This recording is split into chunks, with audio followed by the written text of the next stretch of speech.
It's that time again, Wrestlemania 27. And I don't know about you, but I'm very much looking forward and pretty excited about the event. I look at the stuff that WWE does is second to none, and really some of the best production you could possibly hope for. And every year, I think you get your money's worth, whether you like to admit it or not. So I want to talk a little bit about the matchups and what I think of them, kind of in order of importance based on the kind of build that they've had. Touch real briefly on each one. I tried to do this before, but I'm just going to have to resort to doing the webcam. Say what up. Hello. What up, people? How goes it? How are you? Let's get on with those reviews. Preview. You know what I'm talking about.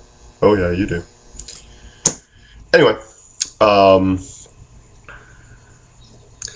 think the first match will probably be the Core taking on Big Show, Kane, Santino, and Kofi. And gotta say, it's a good little matchup. Not a lot of build. Core. I think they're going to win. I haven't seen really a big build-up. Kofi was added on Friday. Santino was added on Monday.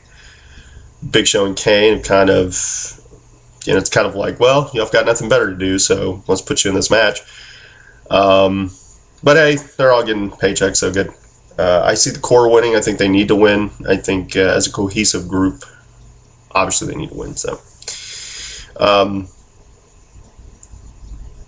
next match I would probably say would be Sheamus and Daniel Bryan for the U.S. Championship. Sheamus being the champion. Not a lot of build, just kind of like the rubber match 3 between the two. I would like Daniel Bryan to win, but I could see WWE putting Sheamus over.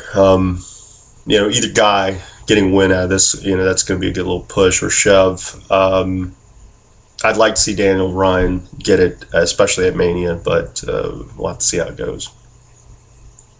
Now you have then I would think, you'd start to do some of your grudge matches, some that have had time to build. The first one probably would be Rhodes and Mysterio. I think Mysterio had requested working Rhodes. They've worked this program. It's been really well done. I like the transformation of Cody from dashing to dastardly, pretty much. With the face mask and kind of shying away from. It's great transformation. And I think he goes over. I think Mysterio will give a good fight. These guys get 10 minutes. I think they can tell a pretty good story. Their story's pretty much set. The inclusion of Dusty Rhodes, quite the thing. If we had gotten even Goldust, maybe, who knows? But I have liked the build so far, and I'm really looking forward to this matchup.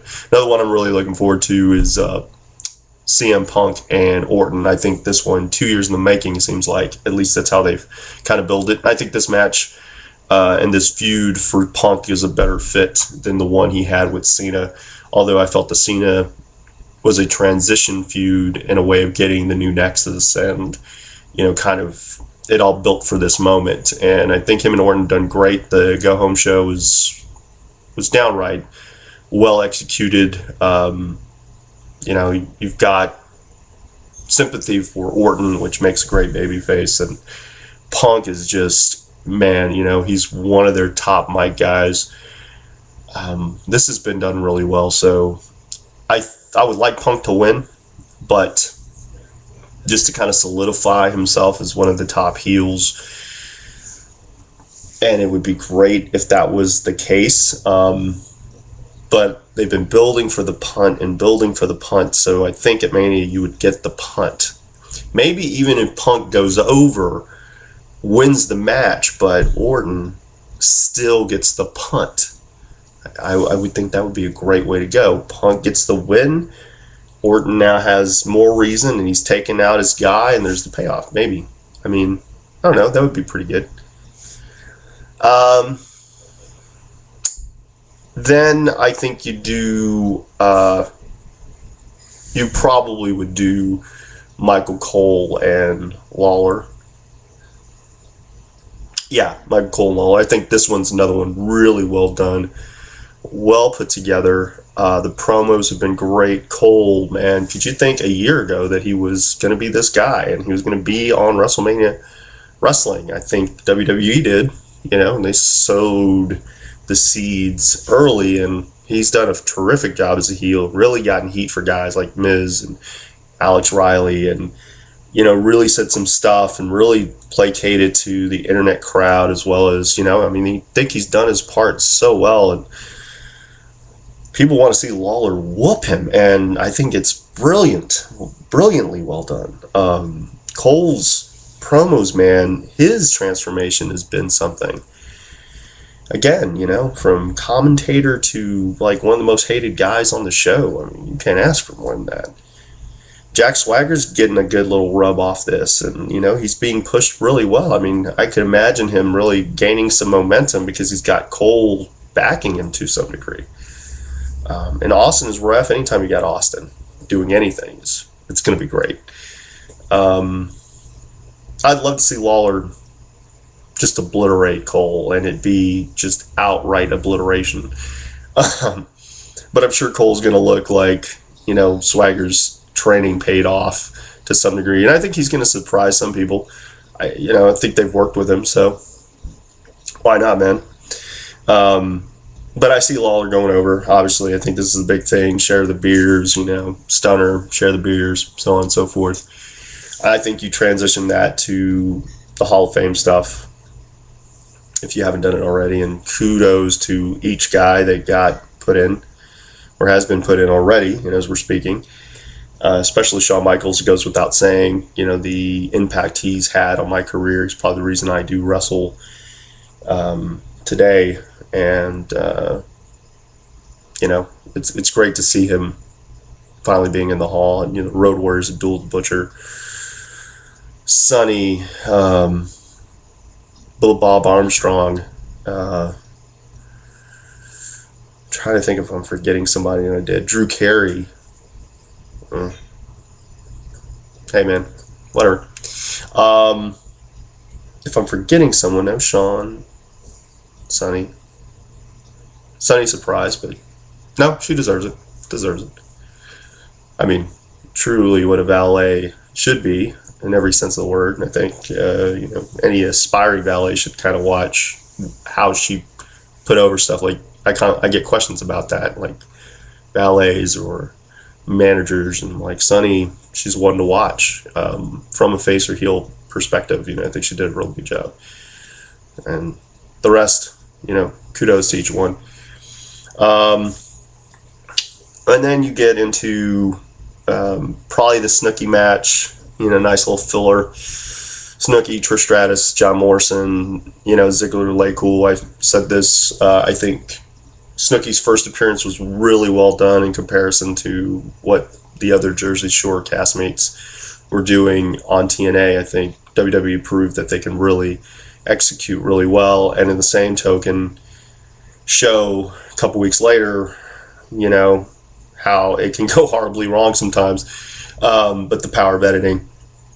So I don't know, I see this as, the faces being Trish, John, and Snooki will go over. And the blunt of the work will be done by Morrison and Ziggler, along with, Trish. She'll get in her spots with Lay Cool.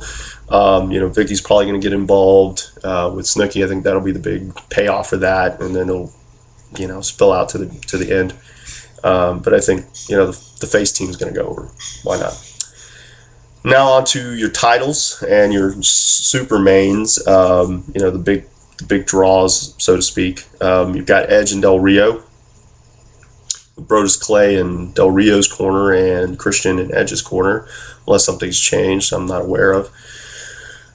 I think that's the matchup.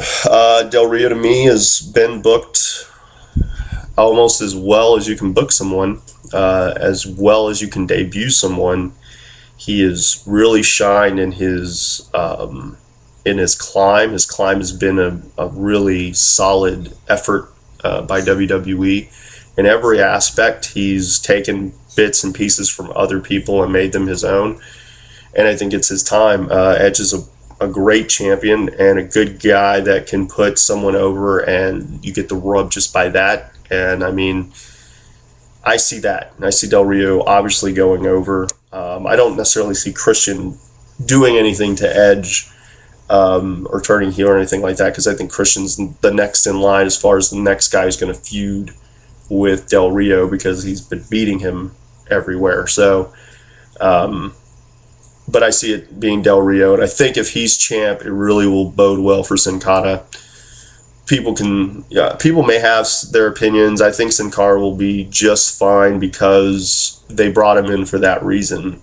I think a feud with Del Rio will probably be one of the things that they do immediately upon his arrival. I think that's the way to go. You make this international superstar a big deal. He goes after this champion who's a good fighting champion, and I mean, I think they would have a great feud that would really kind of give Sin Cara an immediate rub and keep him kind of there. And then eventually, he gets that Mysterio Sin Cara match, maybe. Who knows? Maybe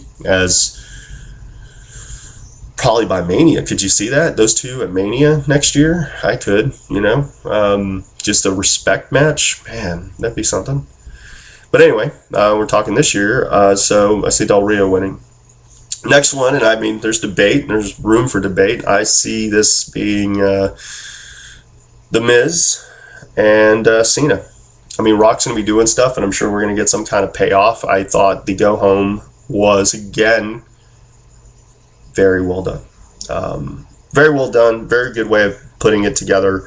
I think pretty well executed by everybody. The promo at the end with Rock and the People's Elbow and stuff with Miz and just all the mic work worked.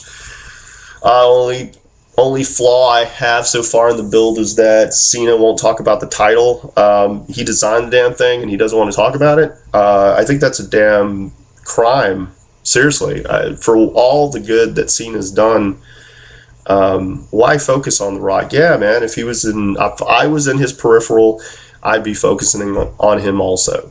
But truth is, man, it's about the title at the end of the day. I mean, speaking as a guy who's, obviously not defended a title on that level, but if I was going after any kind of title, I wouldn't give a damn who. Shawn Michaels could be special guest referee, and as much as I would mark out for that, I would probably still be focused on the title. So I think Miz is going to win it, and I think in all the hoopla, that's why this is happening. Miz will retain. He will win at WrestleMania. He's the Miz, and it's his time. And Cena doesn't need the title, and he obviously doesn't want it, and he won't talk about it. So keep it on Miz. Regardless of what the naysayers say or want to say, and the guy is phenomenal, doing what he does, and he's becoming the company. So I like it. And finally, the match of matches. Everyone talks about it. Cena puts it over. It's the main event. We're talking Taker, Triple H. The most valiant fight. I look at 17 all over again. Every kind of thing you could think of. But ultimately, I see Taker going over. I think he's 19-0, and I think 20-0 is going to be a very interesting year if it happens next year. I'm sure it's going to. But I have a unique take on how it's going to go. So anyway, with that being said, I see this being a good match. I see a lot of passion. This build has been great.